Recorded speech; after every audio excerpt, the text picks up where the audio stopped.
കോൺഗ്രസിലൂടെ KSയിലൂടെ കടന്നു വന്ന ഒരു നേതാവ് മുഖ്യമന്ത്രിയായി കേരളത്ത് ഉമ്മൻചാണ്ടി ഇരുന്നതുപോലെ ആ മുഖ്യമന്ത്രിക്ക് നിങ്ങൾ മറുപടി കൊടുക്കേണ്ടി വരും. യാതൊരു സംശയവും വേണ്ട. അന്നത്തെ ആരോഗ്യമന്ത്രി ഇന്നത്തെ ആരോഗ്യമന്ത്രി ഉണ്ടായിരിക്കത്തില്ല. കറുപ്പ് കണ്ടാൽ ആശുപത്രി പോകേണ്ടി വരില്ല.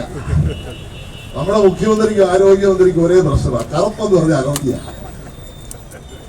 കഴിഞ്ഞ പ്രാവശ്യം കറുപ്പ് കണ്ടപ്പോൾ നമ്മുടെ ചെറുപ്പക്കാരെ മുഴുവൻ രക്ഷാപ്രവർത്തനം നടത്തിയ ആളുടെ പേരാണ് പിണറായി വിജയൻ. ഇപ്പൊ ഈ വർഷം വ്യത്യാസമുണ്ട്. ഈ മന്ത്രിക്ക് കറുപ്പ് കണ്ടാൽ ഉടനെ ആശുപത്രിയിൽ പോകണം.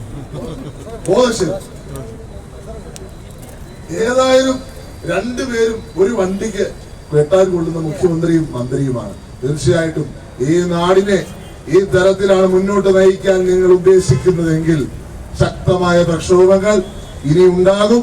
നിങ്ങൾ ഇതിന് വലിയ വില കൊടുക്കേണ്ടി വരാൻ പോവുകയാണ്. ഇതുവരെ ആ വീട്ടിൽ വിളിച്ചു പോലും ചോദിച്ചിട്ടില്ല. വാസവൻ മിനിസ്റ്റർ എന്ന് പറയുന്നത് കേട്ടു. ഷോ കാണിക്കാനാണ് വന്നിരിക്കുന്നത്. ഇവിടുത്തെ MLAയും UDF ഷോ കാണിക്കുവാണ് എന്ന് പറഞ്ഞുകൊണ്ടാണ് വാസവൻ മിനിസ്റ്റർ പത്രസമ്മേളനം നടത്തിയിരിക്കുന്നത്. നിങ്ങൾക്ക് ഷോ കാണിക്കണ്ടല്ലോ, ഫോണിൽ കൂടെ ഒന്ന് വിളിക്കാമല്ലോ. ഞാൻ ചോദിക്കുന്ന മിനിസ്റ്ററോട്, അങ്ങേക്ക് ഫോണിൽ വിളിക്കാൻ ആരാണ് തടസ്സം? 50,000 രൂപ പ്രഖ്യാപിച്ചിരിക്കുക. 50,000 രൂപ. ഞങ്ങളുടെ ആവശ്യം 25 ലക്ഷമാ. ഞങ്ങളുടെ ആവശ്യം ജോലി കൊടുക്കുക. ഞങ്ങളുടെ ആവശ്യം ആ കുട്ടിയുടെ ചികിത്സ വഹിക്കുക. ഞങ്ങളുടെ ആവശ്യം ആ കുടുംബത്തെ ദത്തെടുക്കുക. ഇതൊന്നും ചെയ്യാതെ മിസ്റ്റർ വാസവനും ശ്രീമതി വീണ ജോർജും കേരളത്തിന്റെ തെരുവിലൂടെ ഇറങ്ങി നടക്കാമെന്ന് നിങ്ങൾ വിചാരിക്കും.